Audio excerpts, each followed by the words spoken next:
इनकलाब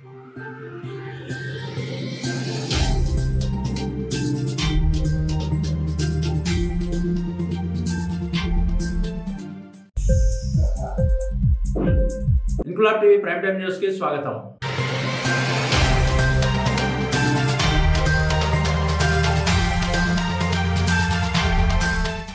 ఢిల్లీ రాష్ట్ర ప్రభుత్వం నిర్వహించిన ఇంటర్నేషనల్ ఎడ్యుకేషన్ కాన్ఫరెన్స్ లో వీడియో కాన్ఫరెన్స్ ద్వారా పాల్గొని ఢిల్లీ ఉప ముఖ్యమంత్రి విద్యాశాఖ మంత్రి అయిన మనీష్ సిసోడియా, ఢిల్లీ రాష్ట్ర MLA, Delhi education committee chairperson కుమారి అతిశీలతో సంభాషించిన ఆంధ్రప్రదేశ్ రాష్ట్ర విద్యాశాఖ మంత్రి doctor Adimulapu Suresh.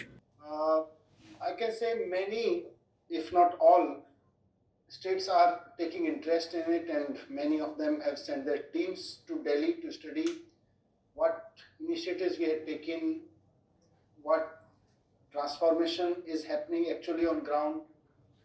But let me share the kind of connection that Andhra Pradesh education team and Delhi education team has set up together. It's amazing. And I remember when almost 1.5 years back, your government took charge.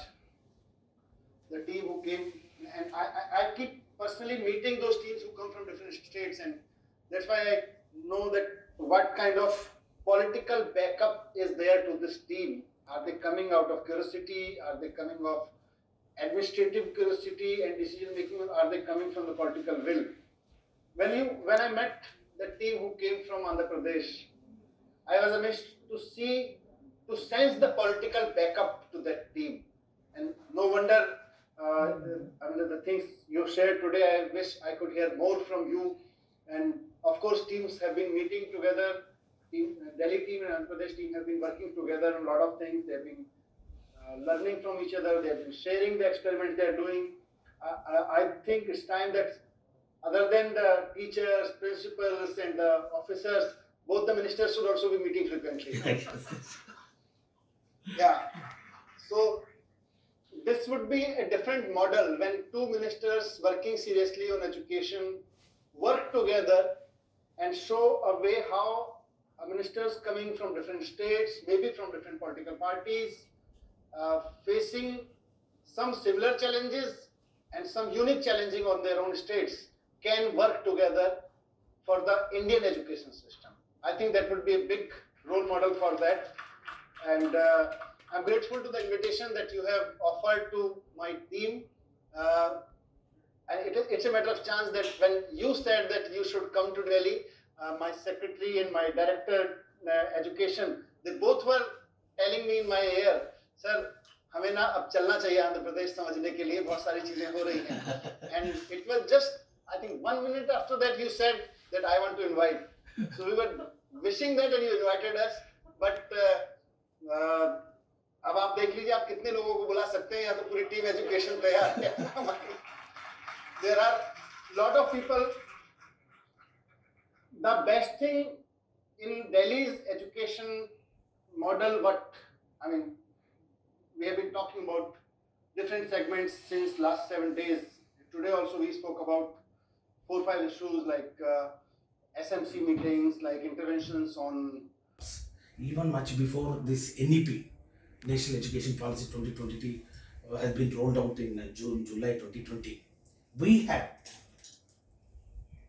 appointed a reforms committee, education reform committee by ourselves, and then we have taken out some suggestions, and most of the suggestions also are in line with the NEP 2020. For example, we have enacted very two powerful laws, that is called Education Regulatory and Monitoring Commission for School Education and Regulatory and Monitoring Commission for Higher Education. These are two laws, two acts we have made for regulating and monitoring the fee structure, the infrastructure, the curriculum, uniformity, the pedagogy. All these things are taken care by these two commissions, the statutory commissions. So the basic burden of monitoring and regulating has been entrusted to these two commissions.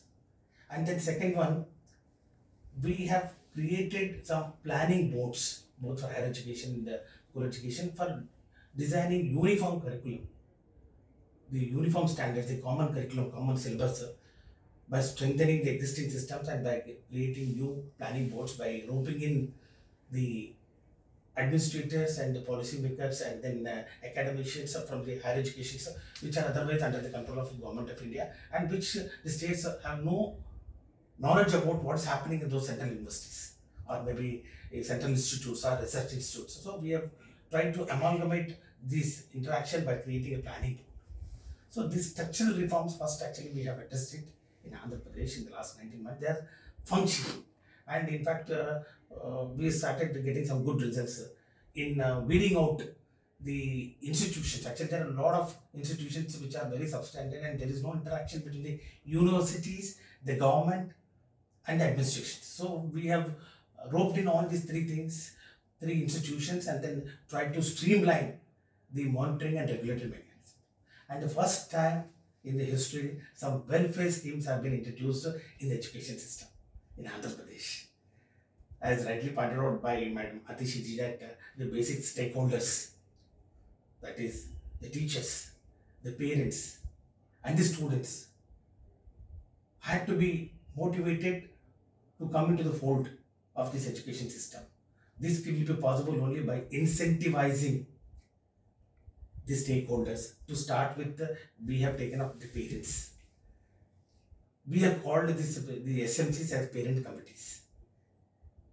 We have called it as parent committees, and then we wanted to incentivize the parents. Our leader, Sri Y.S. Jagannath Reddy Garu, has done a long padayatra before coming into power, covering a distance of almost 3,400, almost 3,500 kilometers in 14 months, where we have seen all the problems of the parents and the students and the stakeholders of the education system. And we found that poverty is action. I think today I am here to share my thoughts and then our activities and our reforms and our best practices that are being followed in government of Andhra Pradesh in the last 19 months of our existence here. Ever since our Honorable Chief Minister Sri Y.S. Jagannath Reddy Garu has taken the reins of administration in Andhra Pradesh, we have made it very, very clear that the priorities of this government is education, coupled with medical and health and agriculture. It's not only in words. What we have done is, this is the third budget we are going to present continuously, consecutive third year, and in the third year also, right from the beginning to this these 3 years, the amount of allocation what actually we have given to education speaks about our intentions and our commitment for improvement of the system. We have allocated almost 16 to 18% of our total budget, roughly around 32 to 35,000 crores of our total budget of 2 lakh crores, and which is roughly around 3 to 4% of our GSDP. And this in 1920 and then 2021 also, we have allocated the same amount, and now from 21-22 also, we are in fact going to increase the contribution for education department. This is what actually I want to bring home. The point is, as Prashad ji rightly put it, that education is in concurrent list, and most of the states, not only in Andhra Pradesh and the earlier governments in Andhra Pradesh also, we relied upon mostly the government of India schemes, various schemes, whichever the name they call it, Samagra Shiksha, Rashtravat Madhyamik Shiksha Abhiyan, or Uchita Shiksha Abhiyan, at higher education, lower education. Every time we look forward towards government of India for improving the infrastructural facilities, physical infrastructure, or functional infrastructure, because the structure also, administrative structure also has to be dictated because it is in the concurrent list. But now Inquilab TV వీడియోలు మీకు నచ్చినట్లయితే like చేయండి, share చేయండి, comment చేయడం మర్చిపోకండి. Subscribe చేయని వాళ్ళు వెంటనే సబ్స్క్రైబ్ చేసుకోండి. మా వీడియోలు మీరు వెంటనే చూడాలనుకుంటే కింద ఉన్న గంట సింబల్ని గట్టిగా కొట్టండి.